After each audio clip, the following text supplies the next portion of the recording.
6 steps को follow करते हुए। पहला स्टेप, 6 रीजन्स हैं।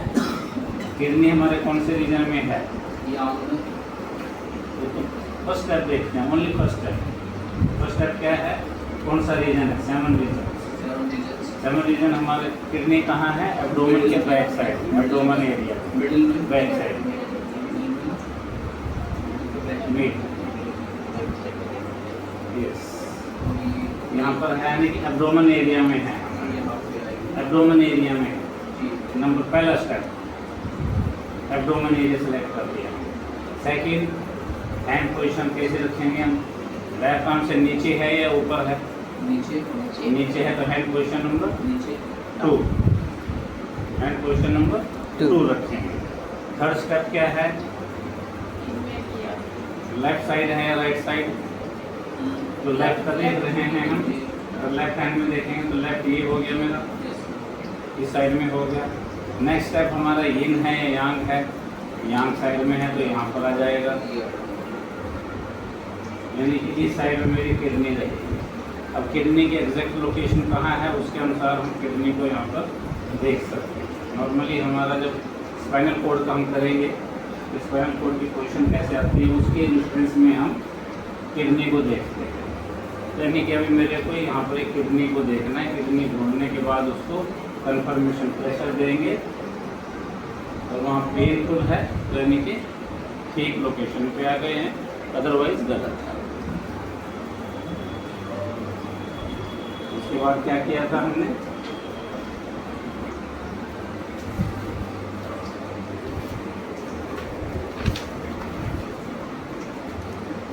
हाँ जी, क्या किया था? इसके बाद 6 स्टेप्स के बाद ऑर्गन्स के ऑल ऑर्गन्स, उनको रिपीट करने की जरूरत है क्या? रिपीट करने की जरूरत है सभी ऑर्गन्स? आपको है तो बोल दो। हेड में कौन कौन से रीजन हैं? क्या क्या ऑर्गन है हेड एरिया में, नेक और हेड में? पहले हेड में ब्रेन, ब्रेन की 2 ग्लैंड हैं, पिट्यूटरी ग्लैंड फ्रंट में, पीनियल ग्लैंड बैक साइड में। ब्रेन हमारे क्या काम करता है? ओवरऑल कंट्रोल करता है हर एक बॉडी पार्ट्स को, एक ऑर्गन्स के मूवमेंट। पिट्यूटरी ग्लैंड क्या काम करती है? मास्टर ग्लैंड, बाकी सभी ग्लैंड्स की फंक्शनिंग को ये कंट्रोल करती है। पीनियल ग्लैंड बैक साइड में होती है। पीनियल ग्लैंड हमारी क्या काम करती है? बॉडी बैलेंस को मेंटेन करती है, बॉडी का बैलेंस जो है उसको मेंटेन करती है पीनियल ग्लैंड। अगर किसी को चलने में दिक्कत आ रही है, ये अलग करा के चल रहा है कोई, तो हम पीनियल ग्लैंड पर उसकी ट्रीटमेंट करते हैं। नेक में क्या है? लैरिंक्स, फेरिंक्स, ये तो पाइप है, गोल्ड पाइप और wind pipe. Then voice box कहाँ पर होता है? एग्जैक्टली सेंटर में, एग्जैक्टली सेंटर में वॉइस बॉक्स, जिससे आवाज़ निकलती है। अगर वॉइस बॉक्स खराब हो गया तो बोलती बंद है ना, इसलिए वॉइस बॉक्स बहुत इम्पोर्टेंट है। इसके नीचे ये हाफ में हो गया, नीचे का हाफ का हाफ थायराइड ग्लैंड, यानी कि टोटल का कर लेते हैं तो 1/4, नीचे का 1/4 रहता है। हाफ का हाफ यानी कि टोटल का 1/4, इसका 1/4 नीचे यहाँ पर ये थायराइड ग्लैंड रहता है, जो कहाँ की होती है? पैराथायराइड के ऊपर, पैराथायराइड के ऊपर। थायराइड के नीचे घुंडिया टाइप होती हैं 4 ऐसी, जहाँ पर एक ग्लैंड दिखी होती है। थायराइड का क्या काम है? मेटाबॉलिज्म को कंट्रोल करना। और पैराथायराइड का सपोर्ट करना, एक तो फर्स्ट थायराइड को सपोर्ट देना और नेक के मूवमेंट्स को कंट्रोल करना है, नेक के बैलेंस को कंट्रोल करता है। चेस्ट में क्या क्या है? लंग्स और हार्ट। क्लियर है? लंग्स का तो हार्ट का पंपिंग करता है, ब्लड बस हर एक ऑर्गन तक भेजता है, ऑक्सीजन जो एक्सचेंज होती है रक्त में, ऑक्सीजनेटेड ब्लड हार्ट में जाता है और पंप होता है हर एक ऑर्गन। ठीक है ना, ज़्यादा उसमें डिटेल में नहीं जाएंगे, जैसे कल तो काफ़ी डिटेल में गए थे ना, फिर भी हम देन एब्डोमेन एरिया, P पर अपर, मिडल, लोअर। अपर में लेफ्ट साइड में क्या क्या था?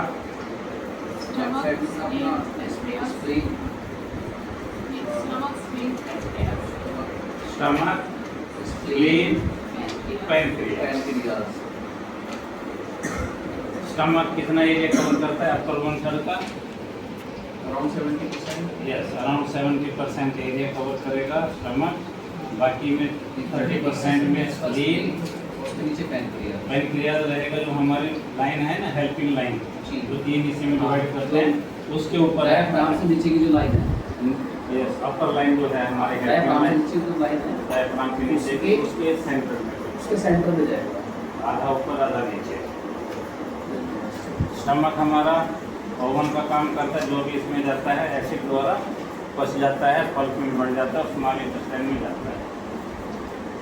स्प्लीन हमारा it is known as store house of blood, blood की क्वालिटी को मेंटेन करता है। Quantity maintain by bone and quality by spleen. Then pancreas हमारा शुगर मेटाबॉलिज्म को कंट्रोल करता है, ग्लूकोज को, शुगर के मेटाबॉलिज्म को कंट्रोल करता है, और ये इंसुलिन बनाता है। अगर इंसुलिन बनाने में दिक्कत आ रही है तो फिर हमारा प्रॉब्लम हो जाती है शुगर के लिए, डायबिटीज। लीवर, राइट साइड में लीवर और क्या क्या है? Liver gallbladder and gall bladder. Liver कितने एरिया कवर करता है? 99%। और बाकी 10% में गॉल ब्लैडर।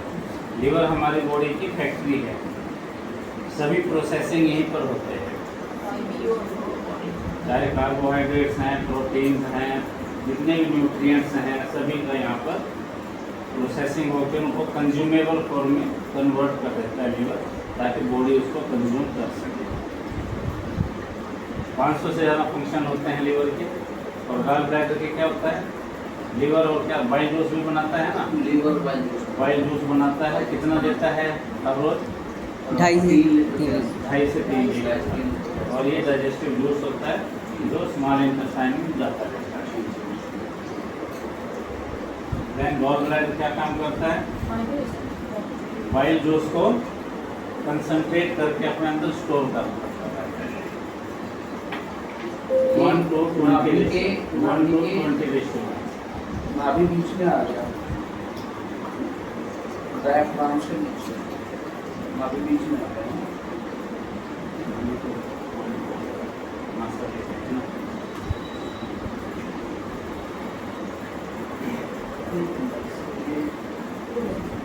ये अभी प्लॉट करेंगे, डायग्राम ये सारा प्लॉट करेंगे, सारा प्लॉट करना। नेक्स्ट वही है, स्टैंडर्ड कोरेस्पोंडेंस सिस्टम प्लॉट करेंगे अभी। गॉल ब्लैडर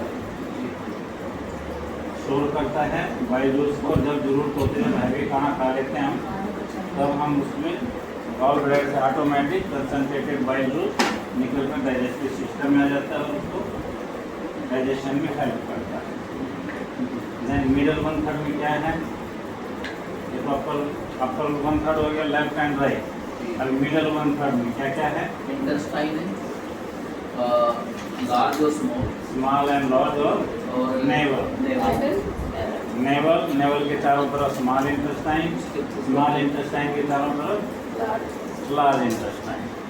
इसी ऑर्डर में याद रखेंगे तो गलती नहीं होगी। नाभि क्या काम करती है? डाइजेस्टिव सिस्टम का बैलेंस बना के रखती है। अगर ये नाभि गिर गई या खिसक जाती है, बोल देते हैं, तब ये हमारे डाइजेस्टिव सिस्टम को डिस्टर्ब करती है, और डाइजेस्टिव सिस्टम कभी भी ठीक नहीं रहेगा। कभी लूज मोशन लगेंगे, कभी अफारा होने लगेगा, कभी ब्लोटिंग हो जाएगी, कभी कब्ज होने लगेगी, और हमेशा पेट में दर्द बना रहेगा। अगर नाभि ठीक नहीं है, सेंटर में नहीं है, क्योंकि यहाँ डाइजेशन ऑब्जर्वेशन डाइजेशन का मेन काम 90% डाइजेशन स्मॉल इंटेस्टाइन में। सभी न्यूट्रिएंट्स वो वहाँ से ट्रैक करती है, यस, ऑब्जर्व कर लेती है, एब्जॉर्ब करके खून में देती रहती है, खून में जाता रहता है, और लीवर में जाके सिंथेसाइज होता है। खून में जाता है, वहाँ से फिर लीवर में सिंथेसाइज होकर वापस हर एक ऑर्गन में पल्प बना के बल्ब बनाना स्टमक का काम है। उस पल्प वो पल्प वहाँ जाता पानी है, सोख लेता है। वहाँ से वेस्टेज है। एलआई टेस्टिज का पानी सोख के हार्ट बनाता है इसलिए। हाँ, वो एलआई का काम है, पानी सोखना एलआई का काम है। एसआई का काम है न्यूट्रिएंट्स को सोखना, न्यूट्रिएंट्स को अब्जॉर्ब करना।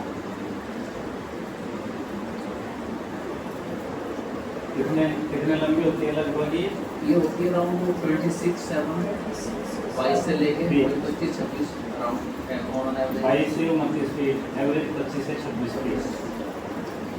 इसमें जैसे पल्प जाता रहता है, बाइल जूस आता है, इसी में ही पैनक्रियास से पैनक्रियाटिक जूस आता है जो डाइजेशन में हेल्प करते हैं। तो उसका वो कन्वर्ट होता रहता है और अब्जॉर्ब होता रहता है स्मॉल इंटेस्टाइन। जो अवशेष बच जाते हैं यानी कि मल बच गया वो लार्ज इंटेस्टाइन में पास ऑन हो जाता है। और फिर स्मॉल इंटेस्टाइन से लार्ज इंटेस्टाइन किस साइड से शुरू होती है? लार्ज इंटेस्टाइन यहाँ से शुरू होती है राइट साइड। राइट साइड से। तो शुरू में ही उसके होता है अपेंडिक्स। अपेंडिक्स जॉइंट से अपेंडिक्स होता है, जॉइंट पे ही अपेंडिक्स होता है जो नीचे रहता है। नीचे थोड़ा सा एलआई और एसआई के जॉइंट पे। एलआई और एसआई के जॉइंट पे अपेंडिक्स होता है। अपेंडिक्स का काम होता है कुछ? अपेंडिक्स का काम होता है ऑपरेशन करना डॉक्टर तो फिलहाल नहीं कोई काम कर रही। कोई काम का नहीं। कोई काम करने तो कोई ऐसा ऊपर वाला कोई ऐसा काम करता है जिसका कोई मतलब ना हो? बहुत इजीली ऑपरेशन कर देते कि कोई काम कर सकता है। अगर जिसका ये अपेंडिक्स निकल जाता है तो क्या प्रॉब्लम रहती है? खाना नहीं पचता सही से, डाइजेस्ट नहीं हो पाता। डाइजेशन में प्रॉब्लम रहेगी, प्लस इम्यून सिस्टम वीक हो जाता है। बार बार उसको थोड़ा सा मौसम चेंज होगा, बीमार हो जाएगा। बीमार हो जाएगा, ठंड लग जाएगी, सर्दी जुकाम हो जाएगा, बुखार हो जाएगा। यानी कि अपेंडिक्स जो है हमारा, it is important part of our immune system. Appendix जो है इसलिए उसको अवॉइड करना चाहिए कि ना निकले। अब बॉम्बे से जो आई है उसका नहीं करता है। हाँ, तो थोड़ा बहुत प्रॉब्लम रहेगी उसको हमेशा। वो हैवी ज़्यादा खा भी नहीं पाएंगे। छेके आना, सर्दी और सर ज़्यादा हैवी खा भी नहीं पाएंगे। ज़्यादा हैवी भी खाने को तो खा सकते हो जाती है प्रॉब्लम सर, मम्मी को हुआ है ना मेरे। यानी कि इम्यून सिस्टम का बहुत इम्पोर्टेंट पार्ट है हमारा अपेंडिक्स। अपेंडिक्स निकलने से हमारे बॉडी का इम्यून सिस्टम बहुत वीक हो जाएगा। उसको पहले था 2 साल पहले खाना जैसे ही खाना खाती थी वॉमिट कर लेती थी, खाना खाती थी वॉमिट कर लेती वो गॉल ब्लैडर की प्रॉब्लम है। अगर ऐसा होता है ना, कोई खाना खाते वॉमिटिंग आ रही है, it is a gall bladder problem. थी। मैंने उस पर डिजिटल्स का किया था ट्रीटमेंट 2 साल पहले, तो वो आज प्रॉब्लम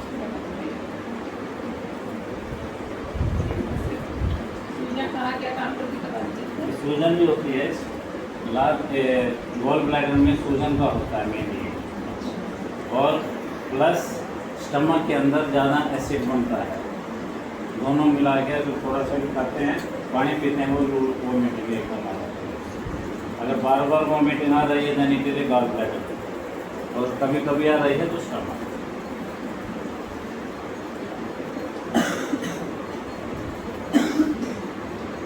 लार्ज इंटेस्टाइन हमारी राइट साइड से ऊपर उठती है, इसको क्या बोलते हैं?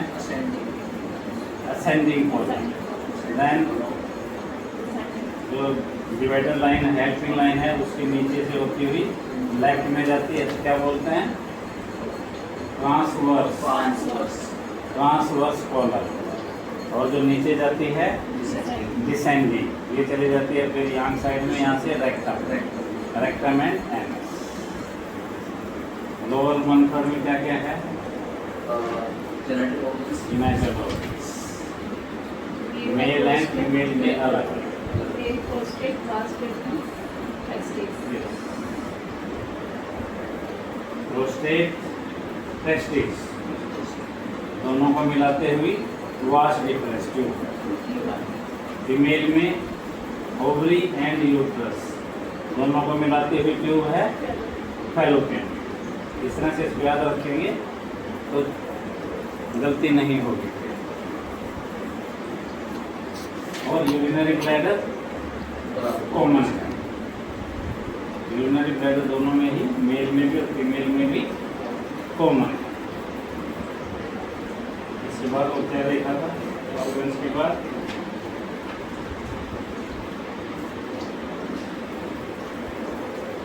उसके बाद बंद कर देता हूँ। ऑर्गन्स के बाद कंप्लीट हो गया था 1 दिन का, तो हम आज नेक्स्ट से शुरू करेंगे। ये